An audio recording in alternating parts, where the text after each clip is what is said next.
श्री गुरुदेव दत्त कृष्णं वंदे जगद्गुरु। ओम दत्तात्रेयाय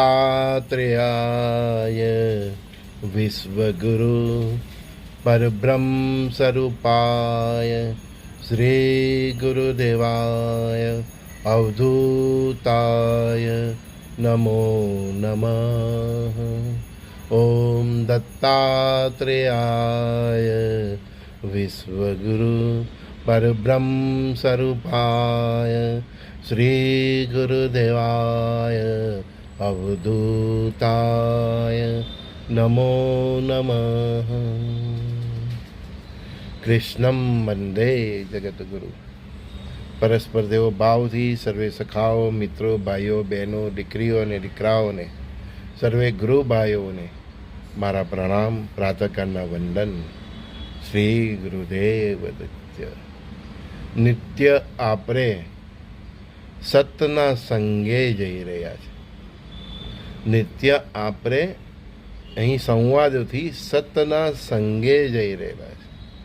જેમ જીવનમાં આપણા સખા હોય છે, મિત્રો હોય છે, ભાઈઓ હોય છે, બહેનો હોય છે, દીકરીઓ હોય છે, જેમ જીવનમાં આપણું એક પરિવાર છે, મિત્રોથી લઈને પરિવાર સુધીનું, બરાબર, તેમ સતનો સંગ એ પણ આપણો એક મિત્ર છે। એટલે આપણે નિત્ય જે સત્યના માર્ગે જઈ રહ્યા છીએ એ પણ આપણા એક સખા છે। સત્યનો માર્ગ જ આપણો એક સખા છે અને આપણે નિત્ય અહીં સંવાદો કરીને આપણા અંતરાત્મામાં આવેલા વિચારોને રજૂ કરીને એ અંતરાત્મા તરફ આપણે વળીએ છીએ। એ આપણો સત્સંગ છે। સત્યને અપનાવવું એ સત્સંગ, બરાબર। બ્રહ્મ સત્ય જગત મિથ્યા આટલું એક શબ્દ કહી દીધું ગુરુદેવે, બરાબર। પણ બ્રહ્મ સત્ય એટલે શું?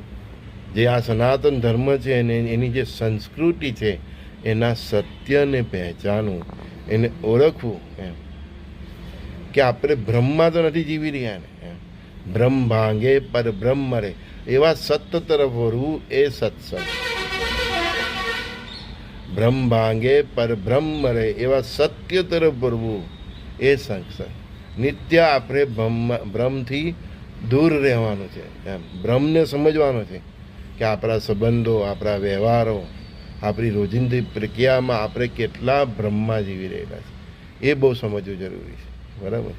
આપણે રોજ સવાર પર રહીને બસ ઓફિસે જઈએ, કામ ધંધે જઈએ, કમાઈએ છીએ, કેટલું કમાવાનું છે એ ખબર નથી, બસ કમાતા જ જઈએ છીએ, એ પણ ભ્રમ છે। કેવળ દુઃખની ફરિયાદો કરીએ છીએ એ પણ ભ્રમ છે, અને કેવળ સુખમાં માનીએ છીએ અને બસ હું કાયમ સુખી જ રહેવાનો છું એ પણ ભ્રમ છે। હા, વિવાદોમાં રહેવું એ પણ ભ્રમ છે, ઝઘડાઓમાં રહેવું એ પણ ભ્રમ છે, કોર્ટ કચેરીમાં જૂઠાયેલા જ રહેવું એ પણ ભ્રમ છે। અને જેમાં વાસ્તવિકતાનો ટોટલી અભાવ છે એવો ફિલ્મો, એવી ધારાવાહિકો, સિરિયલો, એવી વાર્તાઓ સાથે જોડાઈ રહેવું એ પણ ભ્રમ છે। ભ્રમ ભાંગે પર બ્રહ્મ રે એટલે એ ભ્રમ ભાંગે આપણે ખુદ આપણે જે ભ્રમમાં રહેલા છે, આપણે જે જીવી રહેલા છે એમાં સત્યને પહેચાનો। સંબંધોમાં પણ સત્યને સમજો કે આ દરેક વ્યક્તિ મારી સાથે ઋણાનુબંધનથી જોડાયેલો છે, એ ઋણને સમજો। સારો છે તો એ પણ ઋણ છે, કોઈ ખરાબ છે એ પણ ઋણ છે, એમ ઋણને સમજો અને ઋણ પ્રમાણે રહો એમ। ગઈકાલે એક બેન આવ્યા હતા મળવા, બરાબર ને? હા, એમને કોઈ જાતનું સુખ નહીં, બરાબર। મેં કહ્યું બેન તને તારો તો બાવા યોગ છે, ભૂલચૂકમાં લગ્ન થઈ ગયા છે, ન પિતાનું સુખ, ન માતાનું સુખ, ન પુત્રોનું સુખ, ન વહુઓનું સુખ।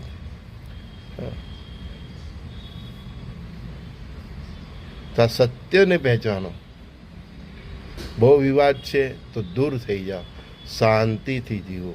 હા, ગુરુદેવે એમના પુસ્તકના પહેલા જ પાના પર, અમારી પ્રાર્થનાના પુસ્તકના પહેલા જ પાના પર આ જ લખ્યું છે કે વિવાદોથી દૂર રહીને પરબ્રહ્મ પરમાત્માની પ્રાપ્તિ કરવી। અમારી સિસ્ટમમાં કોઈ પ્રશ્ન જ નથી। ગુરુની સામે બેસતા તો બધા જ પ્રશ્નોનો એમના સત્સંગમાં આપણને કોઈને કોઈ જગ્યાએ જવાબ મળી જતો। અહીં પ્રશ્નો બહુ છે બધાને, ખુદના પ્રશ્નો નથી. ખુદને પ્રશ્નો કરો કે તમે બ્રહ્મમાં છો. તમે પહેલાં બ્રહ્મમાંથી તો નીકળો, પછી પ્રશ્ન કરો. અને બ્રહ્મમાંથી નીકળશો તો કોઈ પ્રશ્ન જ નહીં રહેશે. કારણ કે બ્રહ્મમાં નીકળો એટલે તમને પરબ્રહ્મ પરમાત્મા મરી જ જવાના. પછી કોઈ પ્રશ્ન જ નથી રહેતો. જ્યાં સુધી પ્રશ્નો છે, વિવાદો છે, શંકા છે, કુશંકા છે, ત્યાં સુધી સમજો કે તમે બ્રહ્મમાં જ જીવી રહેલો છો. દરેક વ્યક્તિનું આપણા પ્રત્યેનું વર્તન તમારું ગયા જન્મનું પસંદ કરેલું જીવન છે. ઋણાનુબંધનથી છે. પુત્ર સારો છે, ઋણાનુબંધનથી. પુત્ર બીમાર હોય છે, આપણે સેવા કરવી પડે છે, ઋણાનુબંધન છે. એવું જ પતિ સાથે છે, એવું જ પત્ની સાથે છે, એવું જ મા બાપ સાથે છે, એવું જ આપણા બહેનો સાથે છે, સગાઓ સાથે, મિત્રો સાથે છે. આપણે સમજી લેવાની જરૂર છે કે આપણે કોઈની સાથે એનું કેટલું છે અને નથી તો દૂર રહો. હા, વિવાદમાં ન પડવું, ઝઘડાઓમાં ન પડવું, તું આમ ને તું તેમ એમાં ન પડવું. આપણે વિવાદોથી પર થઈને, ભ્રમથી પર થઈને પરબ્રહ્મ પરમાત્માની પ્રાપ્તિ કરવા આવ્યા છે.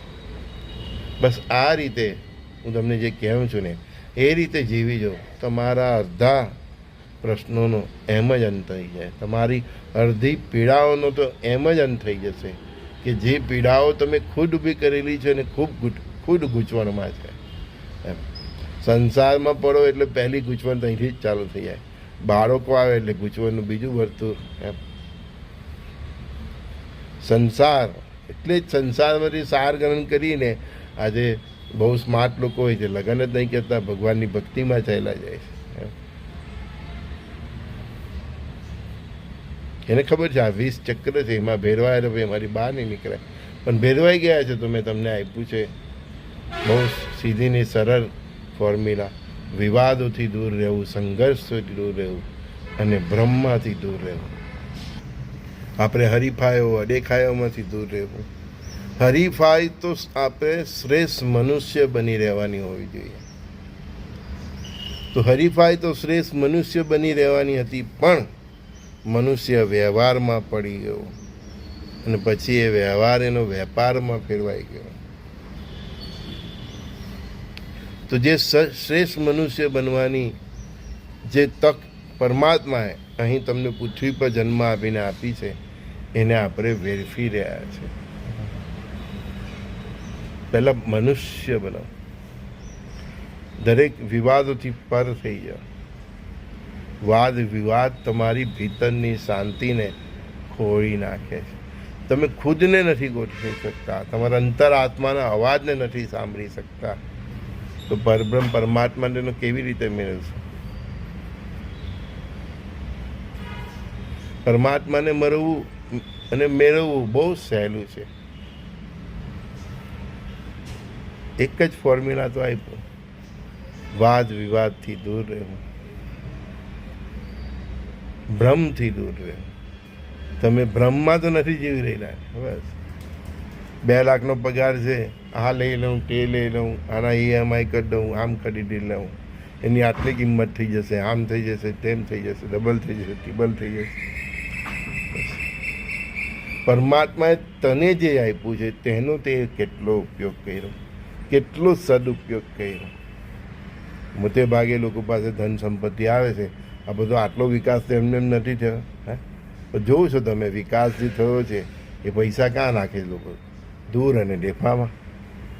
મકાન અને આ પ્રોપર્ટી શું છે? દૂર અને ડેફા. મકાન એ ડેફું છે અને દૂર માટી, જમીન, ખેતીવાડી તમે ખરીદો છે દૂર, ને આ ડેફા. આ મકાન જે ખરીદો છે આ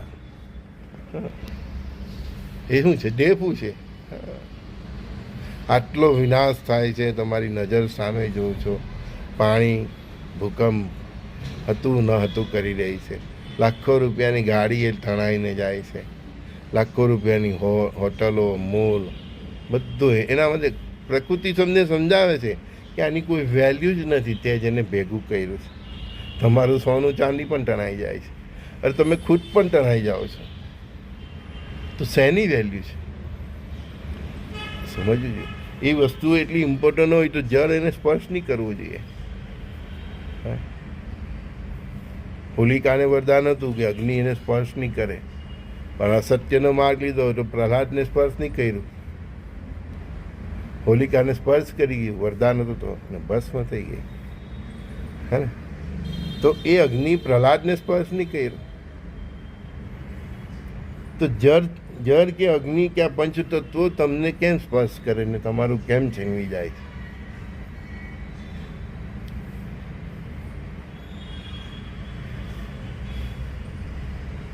તમારી નજર સમક્ષ, હે ને, સુરતમાં પૂર આવ્યું તો મેં મારી નજર સમક્ષ મારી અમુક સંપત્તિઓને જતા જોઈ છે. અમારો નીચેનો આખું માર ડૂબી ગયો હતો. પંચતત્વોની આગળ કોઈ વેલ્યુ જ નથી.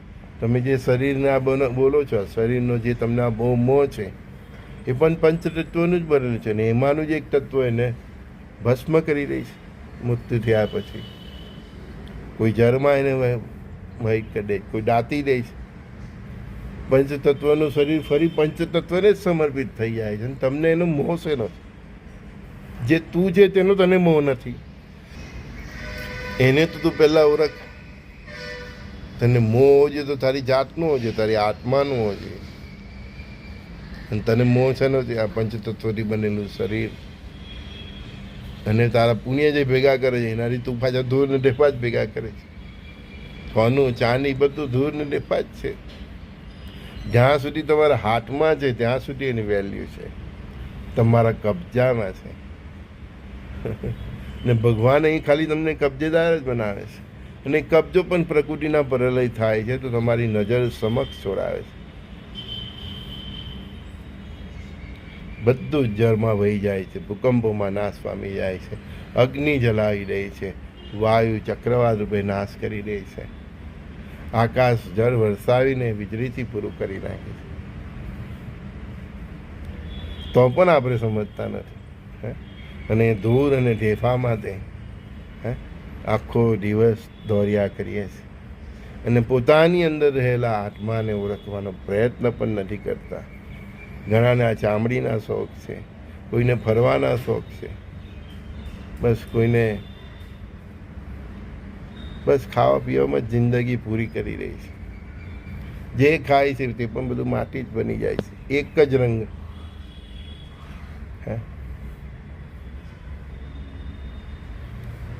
ભોજન ભજન કરવા માટે પરમાત્માએ આપેલું. ભોજન ભજન કરવા માટે પરમાત્માએ આપ્યું છે. જ્યારે આપણે સ્વાદ જોઈએ તો જ ભાવે, બરાબર, પણ સ્વાદથી પણ આપણે પર થઈને 85 સ્વાદ તરફ ચાલ્યા ગયા. હવે માણસને જ ખાઈ જવાનું બાકી છે. ચીનવાળો જો હું ખાઈ નાખે છે. પણ ભોજન પરમાત્માએ જે સૃષ્ટિનું સર્જન કર્યું, તમને જન્મ આપ્યો, જન્મની સાથે જ માતાના આચરણમાં તમને ધાવણ આપ્યું. ભોજન છે તમારા શરીરની ઉર્જા માટે છે. એવા પણ સંતો અવધૂતે છે જે ખાલી હવાથી, જળથી, બસ એટલાથી જ જીવે છે. આપણે ત્યાં સુધી નહીં પહોંચ્યા તો આપણને ભોજન છે. તો ભોજન શેના માટે છે? ભજન માટે છે. ઉપવાસની કોઈ જગ્યા જ નથી. એક બેનનો સવારે ફોન આવેલો ગઈકાલે, સંજયભાઈ હજુ તમારો શ્રાવણ માસ હોય ને? મેં કહ્યું બેન, અમારે તો નિત્ય શ્રાવણ માસ, નવરાત્રિ હોય કે શિવરાત્રિ હોય કે શ્રાવણ માસ, અમને કંઈ ફરક જ નહીં પડે. અમારા બધા દિવસ સરખા, રોજ જ શુદ્ધ સાત્વિક જીવન જીવવાનું. હા, જે આખું વર્ષ ખાતો પીતો એને એમ થાય કે શ્રાવણ મહિના આવે તો હું મહિનો નહીં ખાઉં. તો તારા શરીરને સ્વયં શુદ્ધ થતા 6 મહિના થાય છે. તમે સતત ખાયા જ કરો છો, નોનવેજ, દારૂ, આ તે, છેલ્લે શરીર એની સિસ્ટમ ખોઈ નાખે છે અને પ્રાણ છૂટી જાય છે. શરીર કંટાળી જાય છે. હા, ઘણાના શરીર કંટાળી જાય છે અને એ પ્રાણને છોડી દે છે. ઘણાના આત્મા કંટાળી જાય છે અને એ દેહને છોડી દે છે, શરીરને છોડી દે છે. અંદર બેહીને બધું જ જુએ છે. તમારી જીવન પદ્ધતિથી શરીર પણ કંટાળી જાય છે ને તમને છોડી દે છે. શરીર આત્માને છોડી દે, જીવને છોડી દે છે. પંચતત્વોનું બનેલું છે. એ પંચતત્વો તમારી કંટાળીને તમારું છોડી દે છે. દેહ ઘણી વાર આત્મા છોડી દે છે. મુક્તિનો પણ બધા બહુ પ્રકાર છે.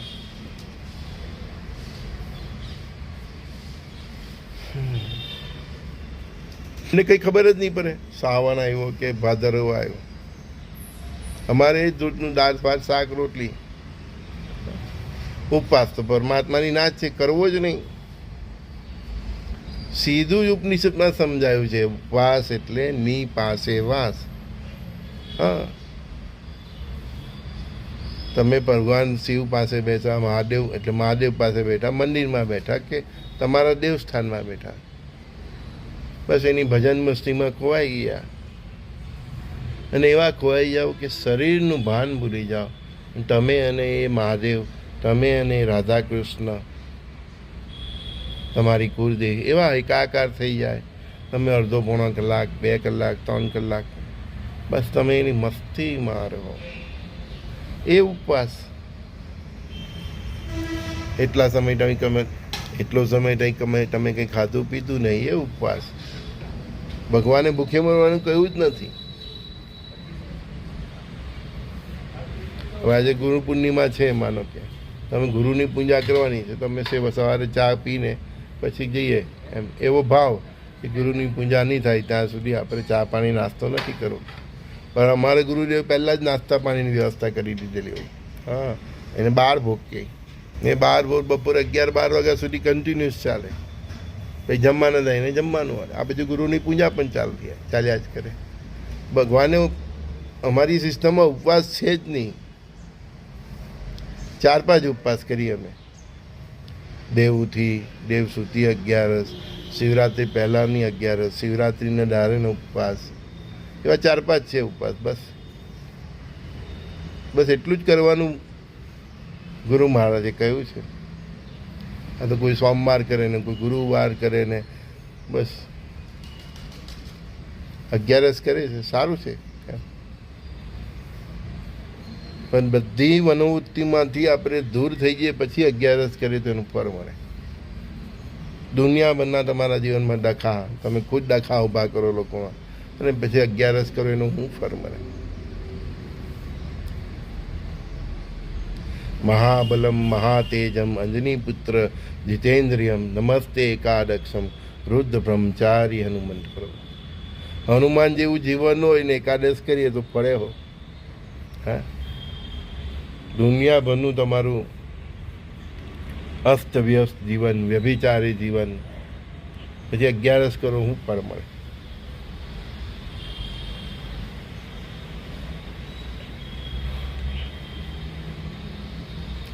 કોઈ માણસ લાચ રૂશ્વતથી સ્વર્ગમાં પહોંચી પણ જાય તો ત્યાંથી પણ એને તરત કાઢી મેળવવામાં આવે. બહાર નીકળ સાલા, તું કાઢી ઘૂસી ગયો અહીંયા. એવું છે. આપણી પાત્રતા વધારતા જઈએ ને પછી આપણે 11 કરીએ કે આ કરીએ તે કરીએ તો એ કંઈક એની પાછળનો ઇન્ટેન્શન આખો અલગ છે.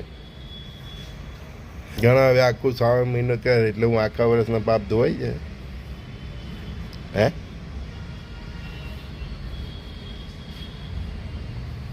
મહાદેવ પ્રસન્ન થઈ જાય તો પણ તમે જે પાપ કરેલું તે તો ઊભું જ રહેવાનું ને ભાઈ. તમે શું પ્રાપ્ત શું કરો કે મારે કોઈ દાઢી વધારે ને કોઈ આ વધારે. શ્રાવણ મહિનો છે, આખા વર્ષનું એવું જીવન હોવું જોઈએ કે શ્રાવણ મહિનો તમને એની ઉદ્ધવ કક્ષાએ પહોંચાડે.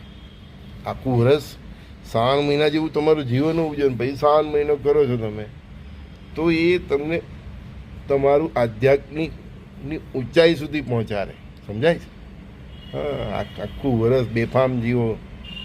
ઈંડાની લારી, આની લારી, તેની લારી, સબાબ અને કબાબ ને બધું. અને પછી શ્રાવણ મહિનામાં દાઢી વધારી દીધી, મૂછ વધારી દીધી, જતા વધારી દીધી. રોજ મહાદેવની પૂજા કરો. શું પ્રાપ્ત થાય? કંઈ નહીં.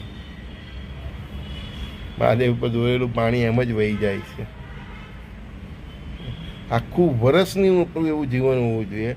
અને પછી જ્યાં શ્રાવણ મહિનામાં આપણે પૂજા કરીએ અનુષ્ઠાન કહેવાય એક જાતનું મહિનાનું. તો એ તમારો ઉત્કર્ષ કરે, આધ્યાત્મિક ઊંચાઈ પ્રાપ્ત કરાય, મહાદેવની ઓર નજીક લઈ જાય. ઉપવાસનું પણ આ રીતનું છે ભાઈ. ઉપવાસ કરવાથી ભગવાન નથી મરી જતા, પરમાત્મા નથી થઈ જતા અને નવગ્રહ રાજી નથી થઈ જતા. એટલે કહું છું કે બ્રહ્મ ભાંગે પર બ્રહ્મ મરે. કોઈ પણ આધ્યાત્મિક કાર્યની શરૂઆત કરો, ઉપવાસ કરો, વ્રત કરો, ઉપાસના કરો, કંઈ પણ કરો. ઘણા દત્તભાવની કરે, કોઈ હનુમાન ચાલીસા કરે, 108 વાર કરે, દત્તભાવની 52 વાર, 52 ગુરુવાર કરે. પણ એની સાથે તમારા જીવનમાં પણ બદલાવ જોઈએ ને. ભગવાન તમારી ક્વોન્ટિટી નહીં ભાઈ, તમારી ક્વોલિટી જોઈને તમને આશીર્વાદ આપે છે. ભગવાન તમારી ભક્તિની ક્વોન્ટિટી જોઈને નહીં, ક્વોલિટી જોઈને તમને આશીર્વાદ આપે છે. એને બધું જ ખબર છે કે તમારા જીવનમાં ક્યાં શું તકલીફ છે. તો ભક્તિમાં ક્વોન્ટિટી નહીં, ક્વોલિટી તરફ વળો. ખુદના આચરણને સુધારો, ખુદને સુધારો. તનની શુદ્ધિ, મનની શુદ્ધિ, બુદ્ધિની શુદ્ધિ, આત્માની શુદ્ધિ થાય, પછી જીવની શુદ્ધિ થાય, વ્યવહાર શુદ્ધિ થાય. આ બધી શુદ્ધિ કરો, પછી આ બધું શ્રાવણ મહિનો ને આ બધું જે કંઈ પણ તમે કરો, સોમવાર કરો, ગુરુવાર કરો, સત્યનારાયણની કથા કરો, જે કરો તે એ બધું પછી ફરે. ગઈકાલે આમલેટની લારી બહુ ભરે ને આમલેટ ખાય, બીજા દાડે કે મારા ઘરે સત્યનારાયણની કથા છે, હું કથામાં બેવાનું. ક્યાંથી ફરે? કેમ કે નોનવેજ ખાધેલું તો 6 મહિના તમારી સિસ્ટમને ક્લિયર થતા થાય, આખી બોડીને, જે આત્મા છે, જે જીવ છે, એ બોડીને ક્લિયર કરતા 6 મહિના. બીજા દાડે સત્યનારાયણની કથા છે. આ શ્રાવણ મહિનો ચાલુ થયો ને એને આગલે જ દિવસે બધી લારીઓ ફૂલ હતી. નોનવેજ વેચે તે લોકોની દુકાનો પણ ફૂલ. એના આગલે 2-3 તમે જુઓ, બહુ ધમાલ. આખા મહિનાનું બધું એક જ દાડામાં ખાઈ લો બધાને. ઘણાથી પહેલાં દીવ દમન પડી ગયા, હોટલોમાં દારૂ પી લીધા, બિયર પી લીધા, ચિકન ચલ્લા જે બધું ખાઈ લીધું. ને પછી ઓફિસે જઈએ, આટલી બધી દારી વધેલી હોય, શું છે બાપુ આજે કેમ આ બધું? એ બસ સારો મહિનો ચાલે. જે તે ખાધું પીધું અંદર પડેલું છે ને એને પ્રોસેસ કરતા અને નીકળતા 6 મહિના થાય. અને હું ફરવાનો શ્રાવણ મહિનો?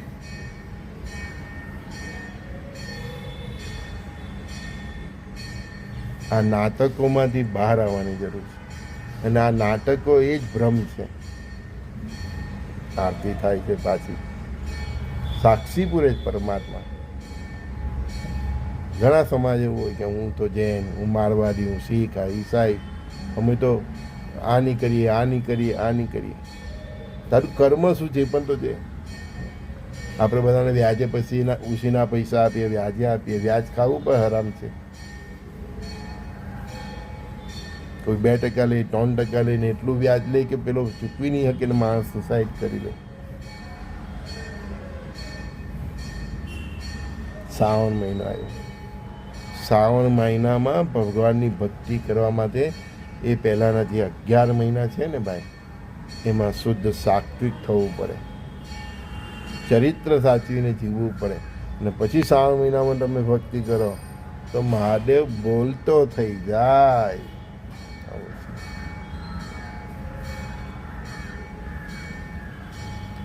હર હર મહાદેવ. ભક્તિ કરો તો બ્રહ્મમાંથી ભાંગો, નહીં તો ભક્તિ પણ વેઠ સાબિત થઈ જાય.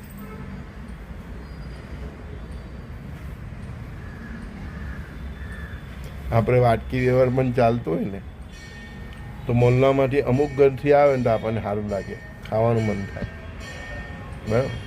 જ્યારે અમુક ઘરનું આવે તો આપણે છેડીએ પણ નહીં, એને જવા દઈએ. ઘરમાં ભલે ચાલતો હોય. ભગવાનનું પણ એવું છે.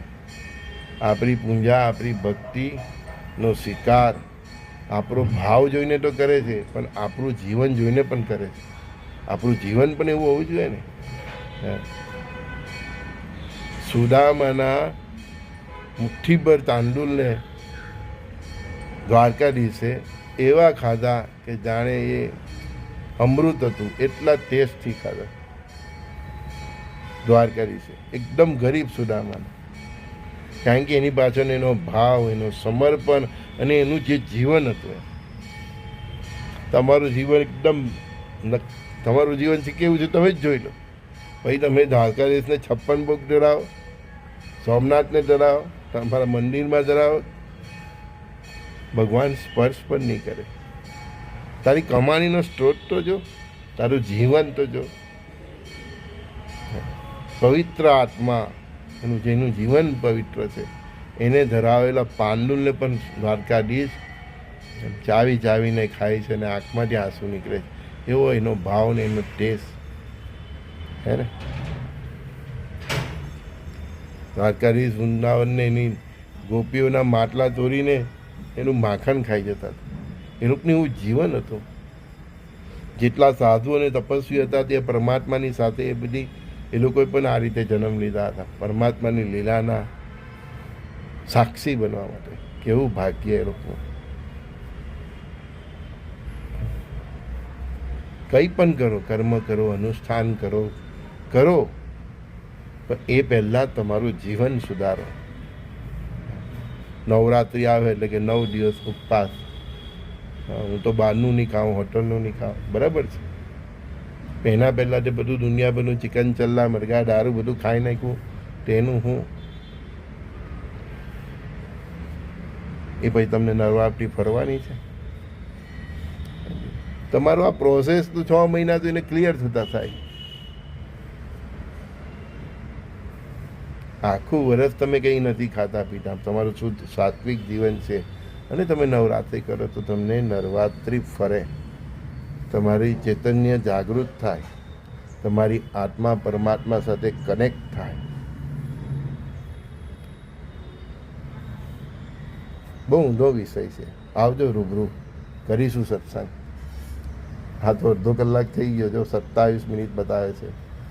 ચાલો, તમે કંટાળી જશો તો વિડીયો સાંભળતા મળીએ ત્યારે સંજય મોદીવાલાના પ્રાતઃકાળના સત્સંગમાં. સૌ સખાઓ, મિત્રો, ભાઈઓ, બહેનો, મારી દીકરીઓ અને દીકરાઓને પ્રણામ.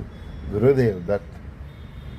જે ગુરુ મહારાજો પાસે, આપણી સંસ્કૃતિ પાસે, આપણી સંસ્કૃતિના ધરોહર, ત્રિકાળ જ્ઞાની અવધૂતો ઋષિઓ સાથે જે હું જીવ્યો છું અને જે મેં શીખ્યું છે, એ તમને આજે હું શીખવી રહ્યો છું. આજના વિડીયોમાંથી તમે જો આજના સંવાદમાંથી તમે જો ગ્રહણ કરો તો ભલે તમે તમારા ભાગ્યમાં ઋષિઓ, સંતો, અવધૂતો ન હોય, પણ એમની સાથેનો જે સાર છે એ હું તમારી સાથે વહેંચું છું. તો અપનાવશો તો આપ સૌ શ્રીનું કલ્યાણ થશે, એનો મને પૂરો વિશ્વાસ છે. સુખી થાવ, ખૂબ સુખી થાવ. પરમાત્મા તમને ધન, ધાન્ય, સમૃદ્ધિ આપે, એની સાથે આરોગ્ય અને આયુષ્ય પણ આપે, અપાર ભક્તિ આપે. ભક્તિ કેવી રીતે કરવાની સમજાયું ને. બ્રહ્મ ભાંગે પરબ્રહ્મ પરમાત્મા મળે. એટલે પરમાત્માએ કીધું બ્રહ્મ સત્ય જગત મિથ્યા. આ 2 લાઈન, આ 2 વસ્તુ સમજવું હોય તો આખો વિડીયો ધ્યાનથી ફરી સાંભળજો. જો તમને માર્ગ મળી જાય તો મને પૂરો વિશ્વાસ છે કે આપ શ્રી સૌનું જરૂર કલ્યાણ થશે. આ શ્રાવણ મહિનો અને પછી નવરાત્રિ તમને ફરી જ જશે. શ્રી ગુરુદેવ દત્ત.